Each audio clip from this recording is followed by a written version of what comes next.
I remember when we arrived in New York, our first show I think was at Hurrah's, which is a kind of very hip and happening club, and we were doing our sound check and someone came out and said, oh, Debbie Harry's over there at the bar.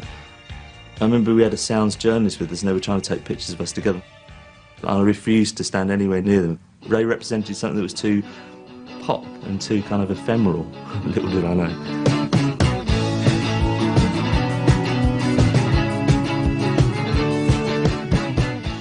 I think we went to America with the intention of not being seduced by it. We went there with a very kind of hardened English punk mentality when we first went.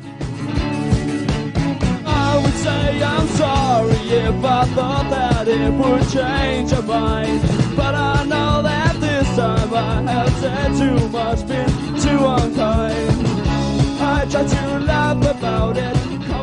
It served us well. Again, it was probably the right attitude to have. I think had we gone there thinking, we can do this, boys, you know, we can win them over, we would have just come home defeated like many others have before and since.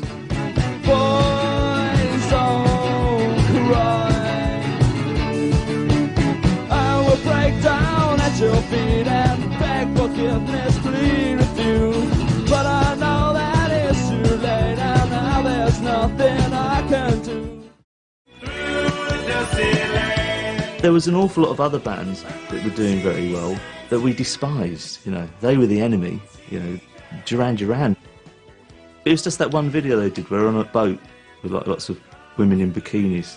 That was kind of our touchdown of all that's wrong with modern music for about 4 or 5 years in the 80s. That was like the image that we had of what we had to defeat. That's who we were at war with. One post-punk band still carried on the war.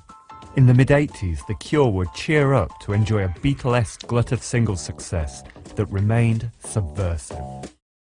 It was a kind of difficult transition for me because I really had enjoyed being, not as I say playing the outsider, but I mean we actually were. And what I didn't realise at the time, with hindsight, was that we remained outside of that cultural mainstream to a great degree, even though we ended up playing, you know, huge places and selling a lot of records. You know, you couldn't really take us home.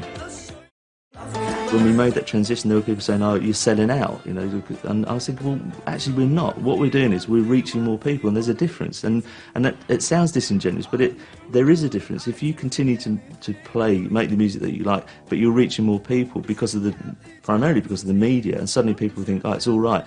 They're a bit weird, but it's okay to like them. Suddenly your audience starts to get bigger and bigger.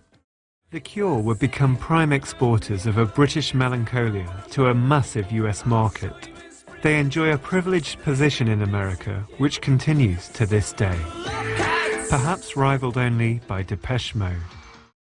There were a lot of similarities, and certainly a lot of similarities in our career, particularly in America. I don't think so much anywhere else, actually. It's probably only in America, because we were perceived as English bands, and so the distinctions kind of blurred. For the mainstream American media, there are no distinctions. You know, we're just lots of weirdos kind of thing, you know. Of all the British bands loosely associated with post-punk music in America, none would enjoy the enduring success of The Cure and Depeche Mode. But if the scope is extended to include the British Isles as a whole, there was one band who would trump them all. I have held the hand of a devil. American music now had market saturation, making it difficult for new British bands to make meaningful impact in the 90s.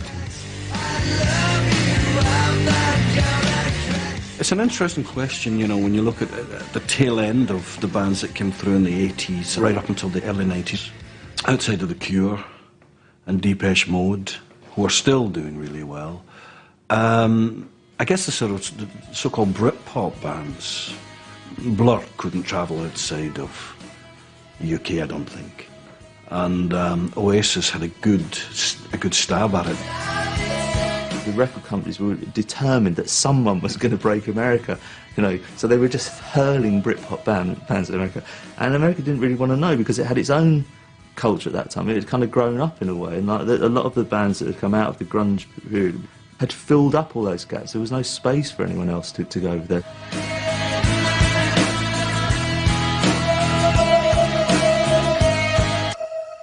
The main reason why we did well in America was the songs.